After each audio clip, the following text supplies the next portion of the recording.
Good morning, Doc. This is Nurse Anna from the Emergency Department. I'm calling regarding Mr. Juan de la Cruz, a 62-year-old male na kararating lang sa ER due to severe chest pain. According to the patient, nagsimula ang chest pain around 2 hours ago. Ang pain ay radiating to the left arm and jaw, accompanied by shortness of breath and profuse sweating. Currently, mukhang unstable ang patient, Doc, at highly suspicious for acute myocardial infarction. Hello, Doc. Sa background po ng pasyente, the patient is known hypertensive with type 2 diabetes mellitus and dyslipidemia, Doc. Ayon sa kanyang asawa, Doc, nagpapahinga lang po ang pasyente sa bahay nang biglang sumakit po ang kanyang dibdib ng matindi.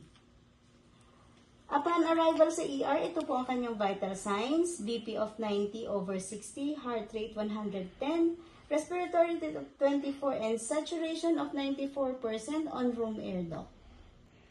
Yes, Doc, nakapag-perform na rin po kami ng 12-lead ECG which showed ST segment elevation on anterior lead.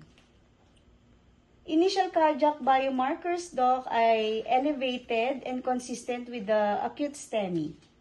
Nabigyan na rin po namin siya ng initial management, including aspirin at clopidogrel as ordered, Doc. Based on the patient's symptoms, ECG findings, and elevated cardiac biomarkers, our assessment is ST elevation myocardial infarction or STEMI. At this time, hypotensive pa din yung pasyente natin, no, and tachycardic. So, this indicates na compromised talaga yung cardiac function niya.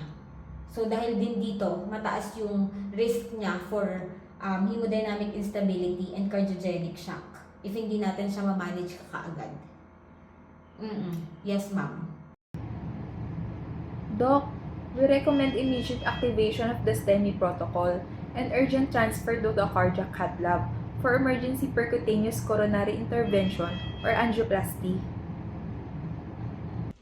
We also recommend close hemodynamic monitoring after the procedure. Dahil unstable ang patient, Doc, possible kailanganin natin ng invasive monitoring such as CVP, arterial lines, swan guns once admitted sa ICU, Doc. Yes, ma'am. I agree with your recommendations. Paki-prepare na lang, ma'am, yung pasyente natin for immediate PCI. Tapos continuous pa rin yung cardiac monitoring natin, and paki-secure na lang din po ng IV access. And also, paki-coordinate pala, ma'am, sa cath lab tsaka sa ICU.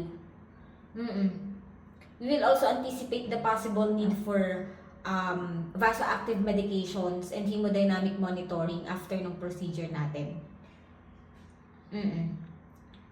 Okay, ma'am. Thank you.